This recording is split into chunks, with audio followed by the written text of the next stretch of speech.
Academia is supposed to be searching for truth. Yes. And there are various ways to search for truth. Science is the way to search for truth about the natural world. But if you're looking for truth about the spiritual world, science is the wrong set of tools. It's not going to get you there. You need there to understand the tools of the Spirit. But is what gets you there faith? Is that it? Ultimately, it leads you to faith. But let me say, I think this notion that faith is somehow the antithesis of reason is completely wrong. Explain why. So faith is, in fact, the most rational of all choices when you sort of look at the spectrum between atheism and belief. Let me tell you why. Imagine this table represents all of the knowledge that ever has existed or will exist in the universe. A lot of stuff. Right. And then ask any individual, where in that table is your own personal knowledge right now? And even the most confident of us will draw a tiny little circle. Now, suppose the knowledge of the existence of God is outside your tiny little circle. How then could anybody who's not a wacko say, I know there is no God? Is that not the most irrational position? Does that not require the greatest faith of all? I would argue that already in our little circle, there's evidence of the existence of some supernatural being. The Big Bang, for instance. Did the universe create itself? I don't see how that could happen. God created the Big Bang? Well, something outside of nature presumably had to preside over the creation of something out of nothing. And when you look at the way the universe is tuned, where all of these constants are precisely having the value that's necessary for matter to coalesce and for life to be possible, it's almost impossible that such a thing would have happened. The probabilities are infinitesimal. That sort of makes you wonder. Even Stephen Hawking, who did not come at this exactly as a believer, writes in his book, The Brief History of Time, this has religious significance. And it does. So you can look at the logical evidence and bring yourself right up to the cliff's edge of saying it makes sense that there is a God. But then you still have to decide because whether you to can't explain it in science? You can't explain some of these things in science, and you can't answer some of the questions. Scientists can't explain the Big Bang? No. They can explain that it happened, but they can't say what happened before. It's a discontinuity. What happens after we die? Well, I believe, as somebody who has gone down this long journey of trying to understand faith, that there is something outside of what we see here, and that after we die, we'll find out a lot more about what that's like. I don't know exactly what its characteristics are going to be. In fact, you have no idea. I have a glimmer. Why do you have a glimmer? Because I have... A believer would make you say, because of a series of things, experiences of my own, you would say, I came to believe that, but I don't know. Nobody's spoken to me. Sure, nobody's spoken to me either. That's my point, yeah. But I do think faith is not one of those emotional reactions that you carry with you the rest of your life. At least it's not for me. It is going through the evidence, as Lewis did, as I have done, as many others wiser than I have done, and coming to the conclusion, look at St. Augustine, who was a wonderful model of this, that it is much more plausible to accept God's existence than the alternative. And then, once you reach that point plausible of belief, to accept God's existence. Yes. Plausible. Plausible. Right. So again, when you put the unexplained versus the explained, the only way you can figure out the unexplained is to say it must be God. This certain things. I think the evidence is more consistent with that than the alternative. Again, I think agnosticism is an entirely intellectually justifiable position, which is the alternative of simply saying, I can't know. I think atheism is not a logical position. But agnosticism is a little thin. Oftentimes it is not the agnosticism of, I've considered all the evidence and I don't think it's possible to know. Oftentimes it's just like, I don't really want to deal with this. So it's more comfortable to take a position of it's unknowable, when in fact that's confusing the unknowable with what might be known if one did some more searching. And what I did when writing this book was try to describe my own pathway towards that searching as a scientist, and to argue something that I think has been lost a lot lately, that is that the scientific worldview and the spiritual worldview are entirely compatible. They coexist within me on any given Thursday afternoon. They make my practice of science more meaningful because it's also an investigation of God's creation. They make my faith more meaningful as well. And the idea that this harmonious middle ground between the extremes of shrill atheism on the one hand and fundamentalist Bible-thumping saying that science can't be trusted on the other, that middle ground needs to be supported, encouraged, and young people need to know especially that it exists, because it may be hard to tell these days.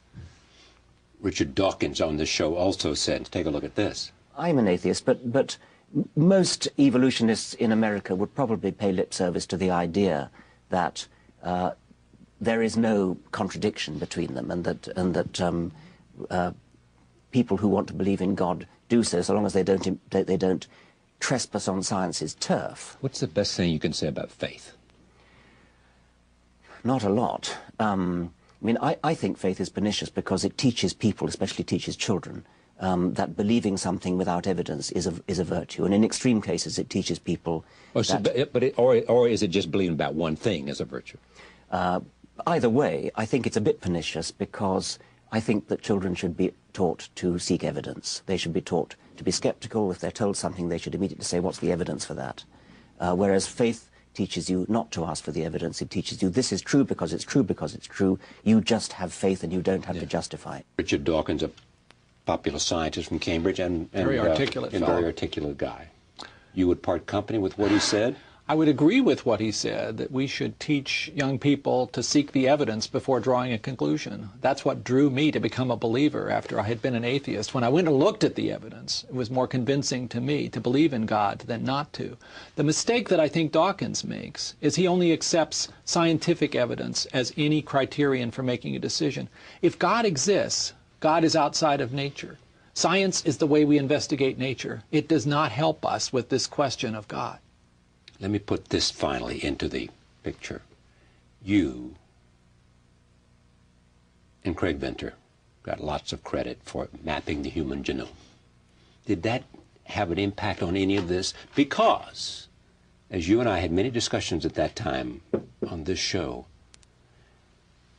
one of the results of that was to help us ask the question, what makes us human? Mm-hmm.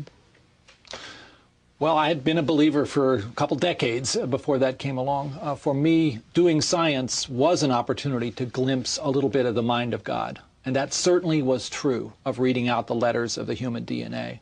It is, in my view, this wonderful language that God spoke into being, bios, life, through logos. He spoke into being, meaning? So in the beginning was the Word, and the Word was God, and the Word was with God, the opening words of the first chapter of John.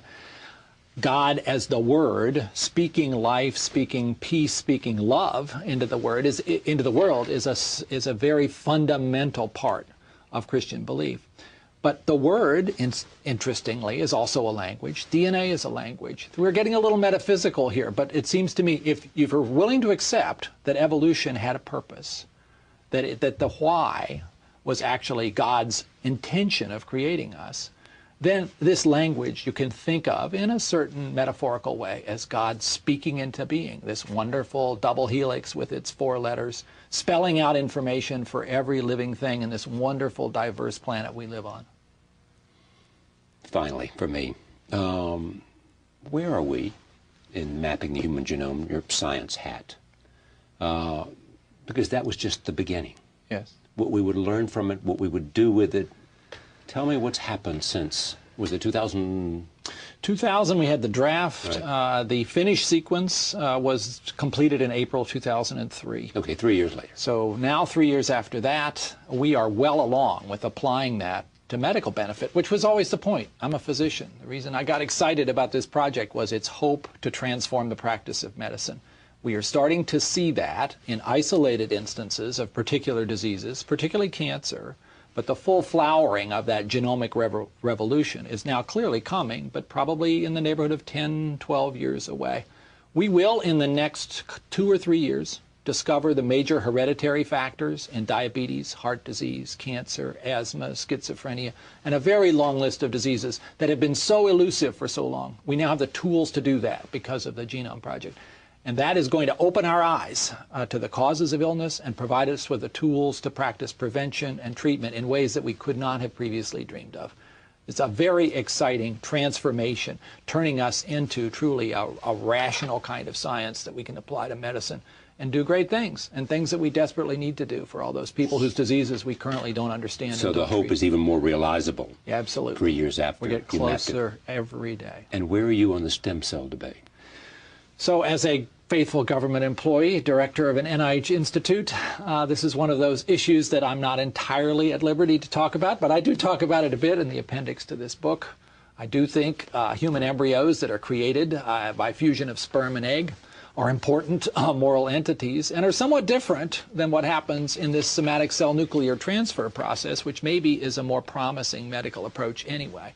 But I think our main problem with stem cells is we've muddied up the whole thing. We collectively, by the rhetoric that has been applied, and I have to say, particularly in the political system, so that I don't think most of the issues are very clear right now. The difference between an embryo formed by a union of sperm and egg or by transferring a skin cell into an oocyte, profoundly different, but equated in many people's minds, calling both an embryo, giving them both the same moral status.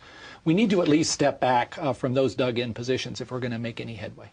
It's always great to see you. It's always wonderful to see you too, Charlie. This book is called The Language of God. A Scientist Presents Evidence for Belief. Francis S. Collins